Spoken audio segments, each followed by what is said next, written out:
আসসালামু আলাইকুম। আজ আমি আপনাদের খুব সহজ উপায়ে নায়রা কাট জামার কাটিং এবং সেলাই করে দেখাবো। তো যারা সেলাইয়ের কাজে একদম নতুন তারাও যদি ভিডিওটা একবার মনোযোগ দিয়ে দেখেন তাহলে ইনশাল্লাহ খুব সহজে এই জামাটি বানিয়ে ফেলতে পারবেন। তো এই সুন্দর নায়রা কাট জামাটি তৈরি করতে আমাদের 2 হাত বহরে 3 গজ পরিমাণ কাপড় লাগবে।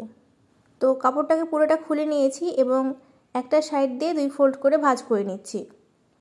এবার আমাদের চওড়াভাবে আরও একটা ভাঁজ দিতে হবে এবং এই যে আমাদের ভাঁজটা দিলাম এটা আপনাদের বডির মাপ অনুযায়ী দিতে হবে। আপনাদের বডি যতটুকু হবে তার 4 ভাগের 1 ভাগ প্লাস 1 ইঞ্চি করে কাপড়টা আপনারা ভাঁজ করবেন। আমি এটা 40 বডির জন্য বানাবো, তো 40-এর 4 ভাগের 1 ভাগ 10 এবং 1 ইঞ্চি এক্সট্রা 11 নিয়ে আমি কাপড়ের চওড়াটা নিয়েছি। কাপড়টা দেখতে পাচ্ছেন আমাদের 4টা পাটে আছে এবং আমার দিকে আমি বন্ধ পাটটা রেখেছি। তো কাপড়টা চওড়ায় আছে 11 ইঞ্চি এবং লম্বায় আছে 17 ইঞ্চি। এবার বন্ধ সাইড থেকে পুটের জন্য 6 ইঞ্চিতে একটা দাগ দিতে হবে। এবার হাফ ইঞ্চিতে ডাউনের জন্য দাগ দিয়ে তারপর 7 ইঞ্চিতে বগলের যে লম্বাটা সেটার জন্য দাগ দিয়ে নিলাম এবং একটা বক্স করলাম। এবার নিচ থেকে 3 ইঞ্চিতে একটা দাগ দিয়ে আমরা বগলের যে শেপটা সেটা দিয়ে নিলাম। এখন বডির মাপ নিতে হবে। তো বডি যতটুকু হবে তার 4 ভাগের 1 ভাগ প্লাস 1 ইঞ্চি করে আপনারা এখানে মাপটা নিয়ে নেবেন। তো লম্বার মাপটা আমাদের 17 ইঞ্চি আছে, সেলাইয়ের পর 16 টিকবে। এবার কোণা থেকে 1 ইঞ্চি উপরে একটা দাগ দিয়ে এই দাগটা আমরা ভিতরের দাগের সাথে মিলিয়ে দিলাম এবং এখানে 1 ইঞ্চি কম নেব। আপনারা বডিতে যতটুকু নেবেন এখানে 1 ইঞ্চি কম নেবেন। বডিতে আমি 11 নিয়েছি, তাই এখানে আমরা 10 নিলাম। এবার বগল থেকে দাগটা মিলিয়ে দিলাম। এবার বন্ধ সাইড থেকে গলা চওড়ার জন্য 3 ইঞ্চিতে দাগ দিলাম, পিছনের গলার জন্য 4.5 ইঞ্চিতে এবং সামনের গলার জন্য 6 ইঞ্চিতে দাগ দিয়ে নিলাম। এবার বক্স করে দিলাম। এবার বক্সের মধ্যে আপনারা আপনাদের পছন্দ মতো গলার শেপ দিতে পারেন। তো আমি দুইটাই রাউন্ড গলা রাখবো, সেজন্য রাউন্ড শেপ দিলাম এবং ঘাড়ের অংশটাও ডাউন করে দিলাম। এখন কাটিং করব। তো যারা সেলাইয়ের কাজে একদম নতুন তারা অবশ্যই মনোযোগ দিয়ে দেখবেন যে আমি প্রথমে পিছনের গলাটা কাটিং করলাম, সামনের গলা কিন্তু রেখে দিয়েছি। বাকি সব কিছু সেম থাকবে, শুধু গলাটা আমাদের পিছনের গলা দিয়ে কাটতে হবে। কাটিং করা হয়ে গেলে এখন আমরা একটা কাপড় সরিয়ে রাখবো, অর্থাৎ ভিতরে যে কাপড়টা সেটা সরিয়ে রাখবো এবং এই কাপড়টাকে আবারও খুব সুন্দর মতো করে ভাঁজ করে নেব। ভাঁজ করে নেওয়ার পর সামনের যে গলাটা আছে সেই গলাটা কাটিং করে নেব। তো এই ভুলটা করা যাবে না। তো আমি সামনের পাটে চেন লাগাবো, সেজন্য সামনেটা ফেলে নিলাম। আপনাদের যদি প্রয়োজন না থাকে তো সামনেটা ফাড়বেন না। এবার আমাদের হাতার জন্য কাপড় কাটিং করতে হবে। তো কাপড়টাকে দেখতে পাচ্ছেন আবারও 2 পাট করে ভাঁজ করে নিয়েছি। এবার চওড়া বরাবর আরও একটা ভাঁজ দিব। তো আমরা বগলের লম্বা যেহেতু 7 ইঞ্চি রেখেছিলাম তাই কাপড়ের যে চওড়াটা সেটা 9 ইঞ্চি হবে, অর্থাৎ 2 ইঞ্চি বেশি হবে।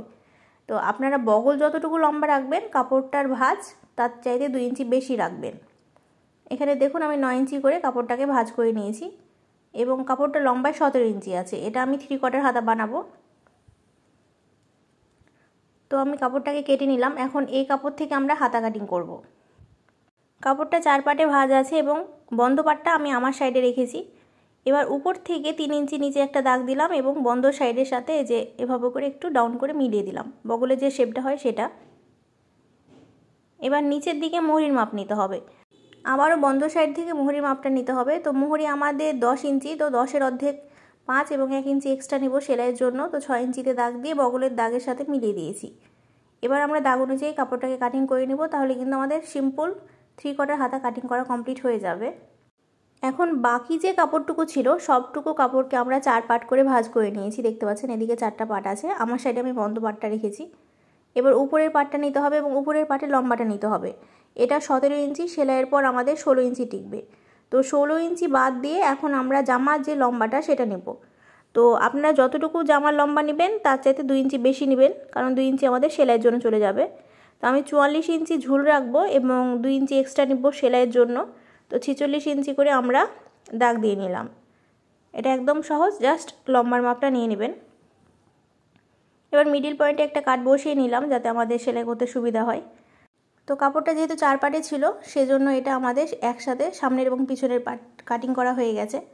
তো দেখুন এখন আমি একটা পাট সরিয়ে রাখবো। আমি আপনাদের একটা পাট কিভাবে এটা উপরের পাটের সাথে নিচের পাটটা বসবে সেটা একটু দেখিয়ে দিই। তো দেখুন এই যে এই সাইড পর্যন্ত এটা আমাদের সমান আছে। এখান থেকে এই কাপড়টুকু যেটুকু এক্সট্রা আছে এই এক্সট্রা কাপড়টুকু আমাদের কুচি হবে। তো আমি যখন আপনাদের সেলাই করে দেখাবো তখন আপনারা ডিটেলসে আরও ভালো মতো বুঝতে পারবেন। তো আমি আপনাদের আরও একটু দেখিয়ে দিই। এই যে দেখুন এই কাপড়টা হচ্ছে উপরের পাট এবং নিচের যে কাপড়টা আছে এটা হচ্ছে নিচের পাট। তো এটা কিন্তু চওড়ায় বেশ উপরের পাটের চাইতে বেশি আছে। তো আমাদের সাইডের দিকে 4 ইঞ্চি পর্যন্ত কোনো কুচি হবে না, উপরের পাটের সাথে নিচের পাট জাস্ট সোজা হয়ে সেলাই হবে। তো আমরা 4 ইঞ্চিতে এভাবে দাগ দিয়ে নিলাম।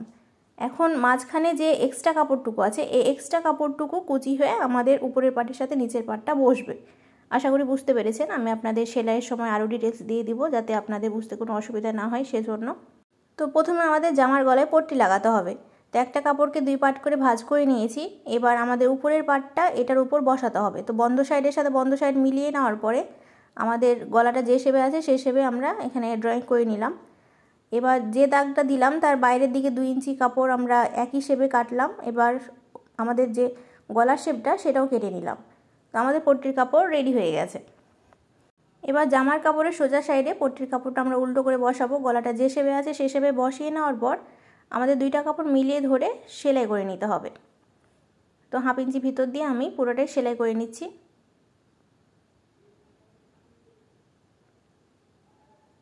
এবার কাপড়টাকে আমরা সোজা করব এবং পট্টির কাপড়ের উপর দিয়ে একটা চাপ সেলাই দিয়ে নেব। এই সেলাইটা কিন্তু পট্টির কাপড়ের উপর হবে, আমাদের জামার কাপড়ের উপর কোনো সেলাই পড়বে না। এবং নিচের যে জয়েন্টের কাপড়টা আছে সেটাও কিন্তু পট্টির কাপড়ের দিকেই থাকবে।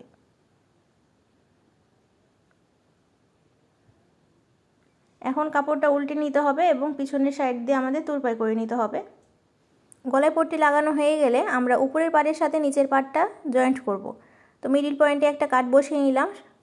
একইভাবে নিচের পাটের মিডিল পয়েন্টেও একটা কাট বসিয়ে নিলাম। এবার উপরের পাটটা আমরা এই যেভাবে করে মেলে নেব, এটা হচ্ছে সোজা সাইড। এবার নিচের পাটটা এটার উপর উল্টো করে বসাবো। তো মিডিল পয়েন্টের সাথে মিডিল পয়েন্টটা খুব ভালো মতো করে মিলিয়ে নেওয়ার পরে আমরা একটা পিন দিয়ে আটকে দেবো যাতে আমাদের 2 সাইডে কুচিটা সমান হয় সেজন্য।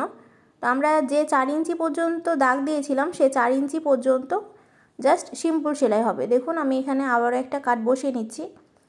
তো এই 4 ইঞ্চি পর্যন্ত আমরা জাস্ট একটা 2টা কাপড় মিলিয়ে ধরে নর্মাল সেলাই দিয়ে নিচ্ছি। এবার নিচের পাটটাকে আমাদের এই যেভাবে করে কুচি করে সামনের পাটের উপর বসাতে হবে এবং পুরোটাই সেলাই করতে হবে। তো কিছু দূর পর পর আমরা এই যে 1/2 ইঞ্চি চওড়া করে কুচি দিয়ে নিচ্ছি। আপনাদের কাপড় যতটুকু হবে সে অনুযায়ী আপনারা কুচির যে ভাঁজটা সেটা দিবেন।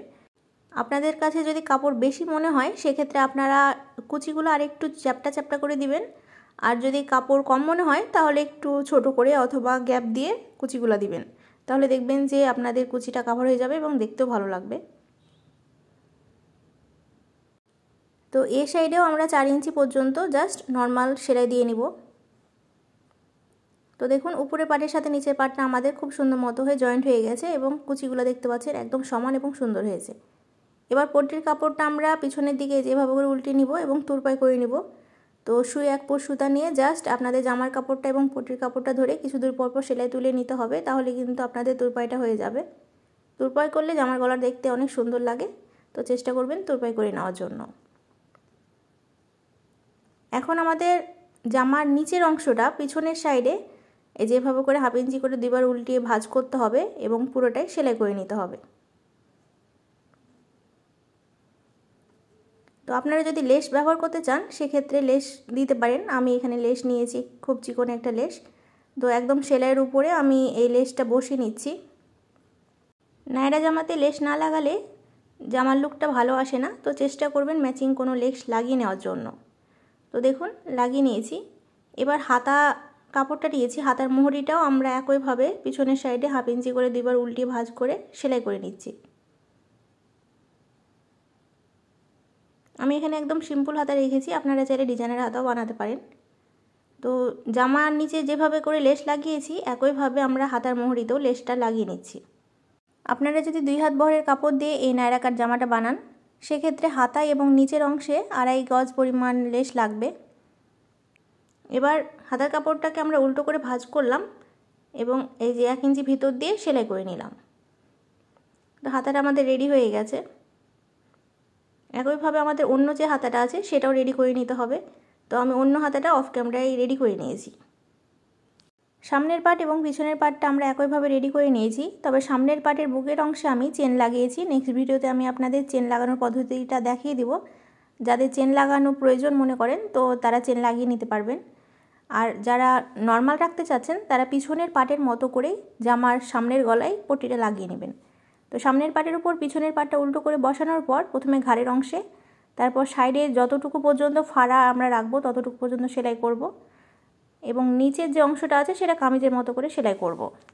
সব কিছু সেলাই করা হয়ে গেলে তারপর আমরা হাতার দুইটা লাগিয়ে নিব। তো আমি আপনাদের বোঝার সুবিধার জন্য একটু সেলাই করে দেখিয়ে দিচ্ছি। আমি আপনাদের একটা সাইড সেলাই করে দেখিয়ে দিচ্ছি, আপনারা একইভাবে অন্য সাইডটাও সেলাই করে নেবেন। তো দেখুন, প্রথমে ঘাড়ের অংশটা সেলাই করে নিলাম। এবার উপর থেকে আমাদের যতটুকু পর্যন্ত ফাড়া রাখতে চাচ্ছি ততটুকু পর্যন্ত আমরা মাপ নিয়ে নেব। তো কামিজে নর্মালি আমরা 21 ইঞ্চি রাখি, তো এখানেও আমরা 21 ইঞ্চি রাখবো। আপনারা যতটুকু ফাড়া পরতে পছন্দ করেন ততটুকু রাখতে পারেন। এবার 4টা কাপড় একসাথে ভাঁজ করে নিয়ে আমাদের এ সাইডেও যে কাটটা সেটা বসিয়ে নিতে হবে, তাহলে আমাদের দুই সাইডের ফাড়াটা সমান থাকবে। এখন আমরা যেহেতু 1 ইঞ্চি কাপড় এক্সট্রা রেখেছিলাম সেজন্য 1 ইঞ্চি ভিতর দিয়ে সেলাইটা করে নিচ্ছি। আমি কিন্তু এখানে কোনো ডরি ব্যবহার করছি না। তো আপনারা যদি ডরি ব্যবহার করেন তাহলে আপনাদের যে কোমরের জোরের অংশটা আছে সেই জোরের অংশে ডরিটা লাগাতে হবে। তো আমি ডবল করে ঘুরিয়ে সেলাই করে নিলাম। এবার নিচের অংশটা সেলাই করব। তো দেখুন, নিচের অংশটা নিচ থেকে যেভাবে করে 2 ফোল্ড করে ভাঁজ করে নিচ্ছি। ভাঁজ করে নেওয়ার পর খোলা অংশ দিয়ে আমরা সেলাই করছি। তো যারা কামিজ সেলাই করতে জানেন তাদের কিন্তু এই সেলাইটা করতে কোনো প্রবলেম নাই। যারা সেলাই করতে জানেন না তারাও একটু মনোযোগ দিয়ে দেখুন, একদমই সোজা একটা পদ্ধতি, একবার দেখলেই পারবেন।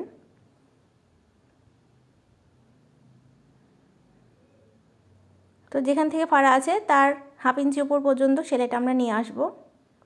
এবার আমরা মেশিনের সেলাইটা এদিকে ঘুরিয়ে নেব। এখন সেলাই করে এই সাইডের যে কাপড়টা সেটাও 2বার ফোল্ড করে ভাঁজ করে একদম নিচ পর্যন্ত নিয়ে চলে যাব, তাহলে কিন্তু আমাদের ফাড়াটা রেডি হয়ে যাবে। আমি প্রত্যেকটা কাজ আপনাদের স্টেপ বাই স্টেপ খুব সহজভাবে বুঝিয়ে দেওয়ার চেষ্টা করেছি। আশা করি আপনাদের বুঝতে কোনো অসুবিধা হবে না।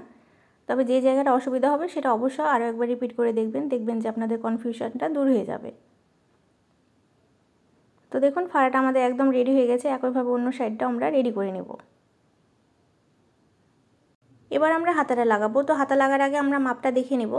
তো জামাটা আছে উল্টো সাইডে, হাতাটা আছে সোজা সাইডে। জামার কাপড়ের ভিতর হাতার কাপড়টা ভরে নেওয়ার পর বগলের 2টা অংশ এভাবে করে মিলিয়ে নিতে হবে।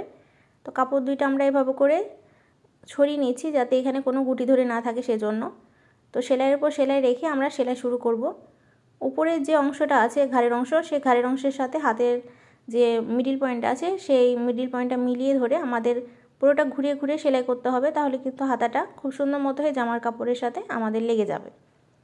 তো এভাবে করে হাতা লাগালে এই হাতাটা পরতে কিন্তু খুবই কমফোর্টেবল লাগে। একবার লাগিয়ে দেখবেন, দেখার পর দেখবেন যে আপনাদের আর সাইড দিয়ে হাতা লাগাতে ভালো লাগবে না। তো দেখুন, হাতাটা লাগানো কমপ্লিট হয়ে গেছে। তো ড্রেসটি আপনাদের কাছে কেমন লেগেছে কমেন্ট বক্সে কমেন্ট করে জানাতে একদমই ভুলবেন না। এবং নতুন নতুন ভিডিও পাওয়ার জন্য অবশ্যই আমার চ্যানেলটা সাবস্ক্রাইব করে আমার চ্যানেলের সাথে থাকবেন। আজকের মতো এ পর্যন্তই। আসসালামু আলাইকুম।